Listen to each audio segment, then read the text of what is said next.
Okay, I love you. Doon muna sa baba. May video lang kami, ha? I love you. Um, hindi ko alam, di namin alam kung paano namin sisimulan ni Nina yung video. We are closing the cafe. We really love the cafe so much, and it really meant everything for us. You know it. Those people around us who have been with us, how much of a vision we want, and how much we desire to have that cafe running. It is not because we cannot do it anymore. The cafe is thriving. It's in a good place actually. The cafe is built with love, perseverance, with prayer.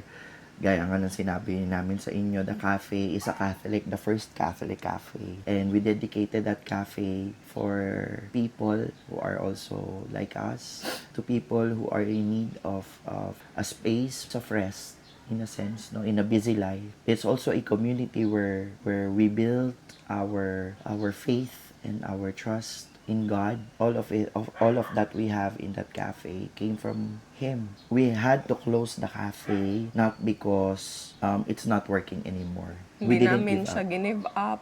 Gustong-gusto namin siya, pero yun, God has a better plan for us, and we understand na siya yung nagbigay ng cafe sa amin, and this time maybe it's His way of taking it back. We cannot further disclose the reason, the full reason, the details of the reason. But we had to give up the cafe because of the personal legal battle that we are currently in. But what I can say is there are some winnings that are in papers, but true winning is not all about that. What we discovered in this time of struggle and challenge, I was in a retreat. I was in a 3-day retreat in Calamba. Something came up.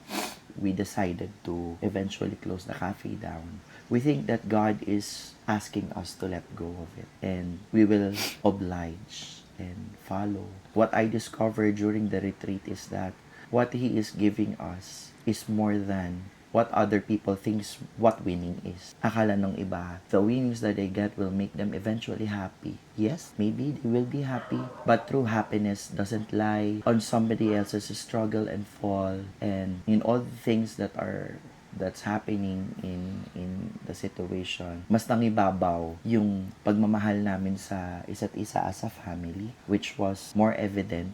Mas na-feel namin yung presence ng isa't isa right now. Mas nandun yung joy. In spite of the struggle that we are in, I am happy that we have found the joy in this family that we had. Actually, sabi ko nga, pinagpapasalamat ko din na, of course, this is hard. It's a problem. It's a struggle. Pero without this struggle, I won't be able to find the true and yung mas meaningful possession that I have, which is my family. Yung material things, I can easily let go of that. Of course, mahirap siya because may may value yun. We value that so much. And letting go of some things or someone is really hard because it's a connection. And feeling mo yun yung meron ka na dapat para sa'yo. But sometimes we are just blinded. But what are our personal desires, our personal wants, na hindi na natin nakikita kung ano talaga yung mas importanteng bagay na binibigay sa atin ni Lord. And I thank Jesus for staying with me personally during this time. Na nangyayari yun, wala si Jet sa tabi ko. I only have my kids who I also need to protect and spare from what is all yung mga nangyayari na yun. But hindi ako nakaramdam ng galit, hindi ako nakaramdam ng despair. Yung iyak ko ngayon, guys, this is actually tears of parang hindi ko ma-fathom sa heart ko and sa mind ko na nandito ako sa situation na to, pero yung gratitude ng heart ko is hindi siya tumutugma dun sa nangyayari. Alam mo yun, dapat ganito, di ba? Dapat nagdudusa ka or parang naghihirap ka, nagagalit ka. Pero iba yung disposition ng heart ko ngayon, and yun yung hindi ko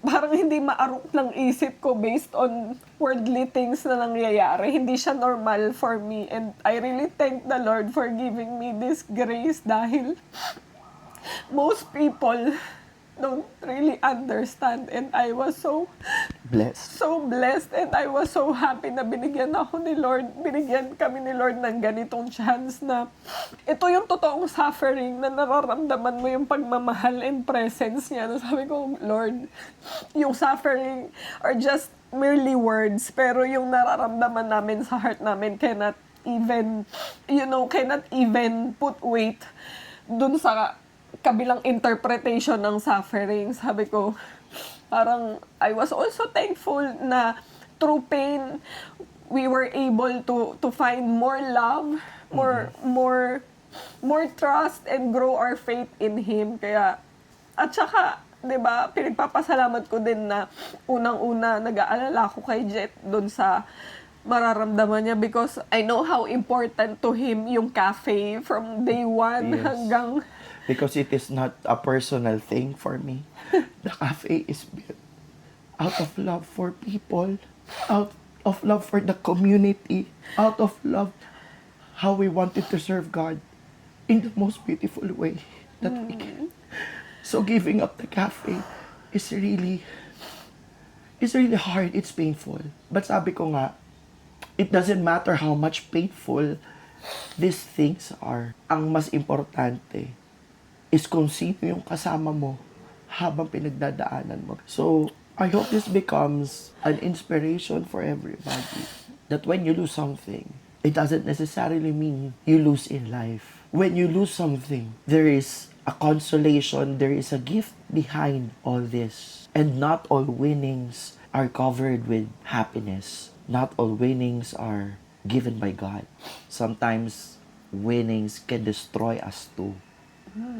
And winnings can deceive us and blind us to what is really true. As we aspire for greater things, we should always learn how to listen and to surrender fully and trust to God's will. This is a really difficult time for us as a family, but that is the gift not everybody can afford. Misery and loneliness are madalas magkasama. So, if you are put in a situation when life is unfair, when things are unfair, you always have to listen and to know saang parte ka na ng buhay ngayon. Where are you right now in your life? Yun talaga kasi yung mahirap especially hindi mo alam yung susunod na mangyayari or yung mga darating. Madaling sabihin na oo, susunod ako sa iyo Lord kung ito yung gusto mo, pero yung process na hindi mo alam kung ano yung inaasahan mo, yun yung mahirap. That's why it's very important to always discern and have a listening heart. Yun talagang you will surrender all what you want and all you need para makuha mo yung ibinibigay niya sa'yo. Kasi how can he feel us if we are already filled with so much things? Ayan. All these things, we all entrust this to God. And we might not understand all the things. You may not understand all the things right now. But He truly is a great God. And He truly is a great provider. And I believe that what we have now as a family is a gift from God. The joy, the presence, the peace, the love that we acquired in this struggle, I know that this is the fruit coming from God. And again, some people are blinded by what they have achieved. But the question is, are they really happy? Are you truly happy? We will always pray for these people. We will always pray that God will always lead them to the right path. May the Lord always bring them to light. Favorite ko nga share ko lang sa inyo guys. Super favorite ko tong line na to ni Jesus na your thoughts are not my thoughts, nor your ways are not my ways. So, yun talaga yung nag-i-increase ng faith and trust ko sa Kanya dahil talagang hindi ko maaarok kung ano kumbaga, kung ano yung plan niya para sa amin. And I fully entrust my family to Him. Kaya no matter what, kahit saan kami, lalakad kami, kahit sobrang sakit, sobrang hirap, lalakad kami, basta kasama namin siya at papunta kami sa kanya. So, we won't keep this any longer, guys. We just wanted to let you know, but, kasi, we've been a public figure for 10 years, more than. And you've been in a journey with us. And we have journeyed with you. And you have journeyed with us. You see how we grew as a couple, the struggles that we have to encounter. But most of all, it doesn't matter if you have been stripped or if you have fallen. Kung nadapa ka, you've been stripped, even the dignity that you have. But what matters the most is how you stand up and how you see that God still a just and loving God. And at the end of the day, He will not leave you or forsake you. So, that's it for today. We're gonna close the chapter of Plant Fairy Manila. Thank you for all our friends, the family, the community that we have built. And to the people that we got yung at doon sa mga tao na nakilala namin at naging parte kami ng buhay din nila at sila naging parte din ng buhay namin through our cafe. You will always be in our heart, no?